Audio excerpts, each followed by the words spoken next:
ఢిల్లీలో ముఖ్యమంత్రి Revanth Reddy chit chat నిర్వహించారు. సంచలన కామెంట్స్ చేశారు ముఖ్యమంత్రి రేవంత్ రెడ్డి. లోకేష్ కేటీఆర్ మధ్య మిడ్ నైట్ డిన్నర్ మీటింగ్ జరిగింది అంటూ సంచలన వ్యాఖ్యలు చేశారు ఆయన. ఈ మీటింగ్ లో ఏం జరిగిందో బయట పెట్టాలి అంటూ చెప్పుకొచ్చారు. కేటీఆర్ నాయకత్వాన్ని కవితనే అంగీకరించట్లేదు అంటూ కూడా సంచలన వ్యాఖ్యలు చేశారు.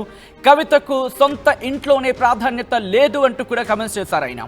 ఇక బీఆర్ఎస్ ప్రభుత్వ అవినీతిపై విచారణ జరుగుతోందంటూ చెప్పుకొచ్చారు ముఖ్యమంత్రి రేవంత్ రెడ్డి. ఇటు కేసీఆర్ ను కాపాడాలని కిషన్ రెడ్డి చూస్తున్నారంటూ కూడా సంచలన వ్యాఖ్యలు చేశారు. విలన్లు క్లైమాక్స్ లోనే అరెస్ట్ అవుతారు. Interesting comment. విలన్లు క్లైమాక్స్ లోనే అరెస్ట్ అవుతారు అంటూ చెప్పుకొచ్చారు. కేటీఆర్ డ్రగ్స్ కేసులోను విచారణ జరుగుతోందంటూ సంచలన వ్యాఖ్యలు చేశారు. బీసీ రిజర్వేషన్లపై మా వ్యూహం మాకుంది అంటూ చెప్పుకొచ్చారు. సమస్యల పరిష్కారం కోసం ఢిల్లీకి వెళ్ళకపోతే ఫామ్ హౌస్ కు వెళ్తారా అంటూ చురకలంటించే ప్రయత్నం చేశారు. నెలకు 2 సార్లు ఢిల్లీకి ఖచ్చితంగా వెళ్తా అంటూ కూడా చెప్పుకొచ్చారు.